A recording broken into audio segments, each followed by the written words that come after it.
নমস্কার। আবার কয়েকদিন পর আজ আপনাদের সামনে চলে এলাম গুটি কয়েক কথা বলার জন্যে। যে সমস্যাগুলোয় আপনারা প্রায়ই ভোগেন, অনেকেই ভোগেন, তাদের জন্যেই এই কয়েকটা কথা বলা আমার প্রয়োজন বলে মনে করলাম, তাই আবার চলে এসেছি। সর্দি, কাশি, হাঁচি এগুলো ম্যাক্সিমাম মানুষই আজকাল ভুগতে থাকে। অ্যালার্জি, একটু কিছু আবহাওয়ার তারতম্য 19-20 হলেই আমরা দেখি মানুষ হাঁচতে থাকে, কাশতে থাকে, নাক দিয়ে জল গড়াতে থাকে। অথচ কিছুক্ষণ পর 2-1 ঘন্টা পর আবার দেখা যায় সবগুলো ভ্যানিশ। কিন্তু ওই 2-3 ঘন্টা তাদেরকে খুব ব্যতিব্যস্ত করে রাখে, খুব অস্বস্তির মধ্যে তাদেরকে সময় কাটাতে হয়। তো এইসবগুলোর জন্য কিছু প্রতিকার আমি জানাতে চাই। এগুলো জেনে রাখলে আপনারা অনেক সময় ভালো রেজাল্ট পাবেন। আবার এইসব হাঁচি টাচি হট করে বন্ধ করে দিলেও অনেক সময় শ্বাসকষ্টের মতো হতে পারে। তাই যদি কোনো ওয়েদার চেঞ্জ হচ্ছে, ধরুন এখন আস্তে আস্তে শীতের দিকে আমরা এগিয়ে যাচ্ছি, এই সময় যদি হট করে ঠান্ডা ঠান্ডা লেগে যায় এবং হাঁচি শুরু হয়ে যায়, নাক জ্বালা করে, নাক সুরসুর করে, সেই সঙ্গে খুব রেস্টলেস ভাব থাকে, তাহলে কিন্তু আমরা অ্যাকোনাইটের কথা ভাববো। নাক দিয়ে জল গড়িয়ে পড়া এসবের জন্য যদি আমরা অ্যাকোনাইট ব্যবহার করি, মেনলি অ্যাকোনাইট 30 খাওয়াটাই বেটার হয়, তাহলে কিন্তু আমরা কিছুটা উপকার পেতে পারি। হ্যাঁ, তারপর হয়তো কারো নাক দিয়ে জল ঝরছে, নাক জ্বালা, অত্যন্ত রেস্টলেস, পিপাসা পাচ্ছে, ঘন ঘন হাঁচি হচ্ছে, নাকটা সুরসুর করছে, চুলকাচ্ছে, জ্বালা করছে, এসবগুলোর জন্য যদি আমরা কোনো লক্ষণ পাই, তখন আমরা আর্সেনিকের কথা ভাববো। আর্সেনিক 630 এসব ক্ষেত্রে বেশ ভালো কাজ করে।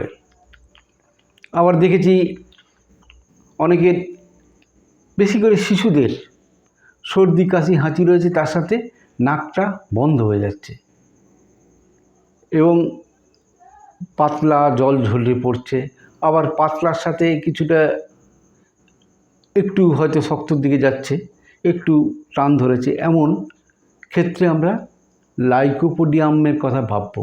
তবে লাইকোপোডিয়াম 6টা কিন্তু ভালো কাজ করে, 30ও চলতে পারে, চলবে না তা নয়। আবার আমরা অনেক সময় দেখি যে সর্দিটা লাগলো, হাঁচি অতটা নেই, এই 2-1 দিনের মধ্যেই সর্দিটা যেন একটু শুকোতে আরম্ভ করলো, গলাটা একটু বসা বসা ভাব, একটু আস্তে আস্তে যেন হলদে হতে থাকছে সর্দিটা, একটু যেন কনস্টিপেশনের ব্যাপার রয়েছে। সেক্ষেত্রে আমরা ব্রায়োনিয়ার কথা কিন্তু ভাবতে পারি, ভালো কাজ করে ব্রায়োনিয়া। আর এ তো আছেই জলে ভেজা, তা আপনারা সবাই জানেন, জলে ভিজে যে হঠাৎ করে বৃষ্টিতে ভিজে গেলেন, সকালে বৃষ্টিতে ভিজলেন, সন্ধ্যের থেকে মনে হচ্ছে গাটা একটু ম্যাজম্যাজ করছে, ব্যথা ব্যথা হচ্ছে, নাক দিয়ে জল ঝরছে, মাথা একটু ভার ভার লাগছে, এইসব ক্ষেত্রে আমরা তাড়াতাড়ি যদি রাস্টক্স খেয়ে নিতে পারি, তাহলে আমরা অনেকাংশে ভালো উপকার পাবো, ভালো ফল পাবো। হয়তো বেশি গভীরতার দিকে অসুখটা যেতে পারবে না, অনেকটা প্রোটেকশন আমরা দিয়ে দিতে পারবো। তবে আমি যে সমস্ত মেডিসিনগুলো বলছি, তার সাথে সবসময় এগুলো ব্যবহার করতে পারেন, কিন্তু খুব বেশি দিন করবেন না।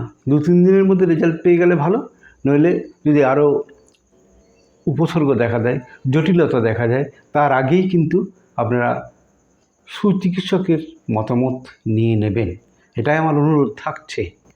আরেকটা কথা আমি বলছি, হয়তো অনেকে দেখবেন গাটা গরম গরম ভাব, নাকটা জ্বালা জ্বালা করছে, ভেতর থেকে যেন একটা আগুনের হলকার মতো বেরোচ্ছে, গলাটা যে কেমন খসখস খসখস করছে, এই সমস্ত সিমটমস আমরা অনেকের পাই।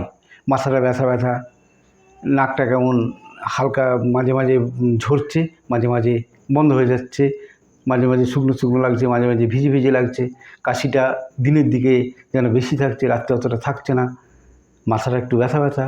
এইসব ক্ষেত্রে কিন্তু সিনাপিজ নাইগ্রা বলে একটা ওষুধ আছে, এটা কিন্তু আপনারা ভাবতে পারেন। সিনাপিজ নাইগ্রা, যেটা আমাদের সর্ষের থেকে তৈরি হয়, আমাদের দেশীয় সরিষা তার থেকে তৈরি হয়। এবার চেঞ্জ অফ ওয়েদার, মানে সকালে দেখছি ঠান্ডা, বিকেলে গরম, আবার রাত্রে ঠান্ডা, এইভাবে যদি চলতে থাকে তাহলে কিন্তু ডাল কামড়া ভালো কাজ করে। এই সিজনটায় যেমন দেখছেন ডে হট, এই দুপুর দিকটা বেশ গরম, রাত্রের দিকে আস্তে আস্তে ঠান্ডা পড়ে যাচ্ছে। তারপর জানলা টানলা খুলে শোয়ার জন্যে একটা ময়েশ্চার ঢুকছে বাড়িতে এবং সেটা হচ্ছে শরীরের মধ্যে একটু হচ্ছে, বসে যাচ্ছে। এইসব ক্ষেত্রে কিন্তু আমরা ডাল কামড়ার কথা ভাবতে পারি। তবে হ্যাঁ, শুধু সর্দি নয়, সর্দির সঙ্গে আবার অনেকের এই সমস্যাটা থাকে, শ্বাসকষ্ট। সর্দির সাথে শ্বাসকষ্ট থাকলে হাঁচি-টাচি হয়তো খুব একটা বেশি নেই, টুকটাক হাঁচি-টাচি আছে এবং বুকটা সাঁই সাঁই করছে। এরকম হলে কিন্তু আমরা ক্যানাবিস ইন্ডিকার কথা ভাববো। ক্যানাবিস ইন্ডিকাটা এই সমস্ত ক্ষেত্রে খুব ভালো কাজ দেয়।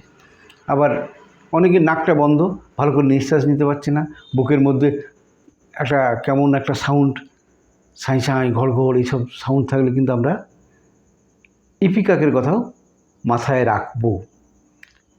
তারপর বুকে যদি হাঁই সাঁই একটা করাতের মতো, কাঠকে যদি করাত দিয়ে কাটা হয়, কেমন একটা প্লাইউডকে যদি কাটি কেমন একটা ঘর শব্দ ওঠে, এরকম থাকলে, তার সাথে শ্বাসকষ্ট থাকলে, থাক না থাক শ্বাসকষ্ট, তাহলে কিন্তু আমরা স্পঞ্জিয়ার কথা ভাবতে পারি।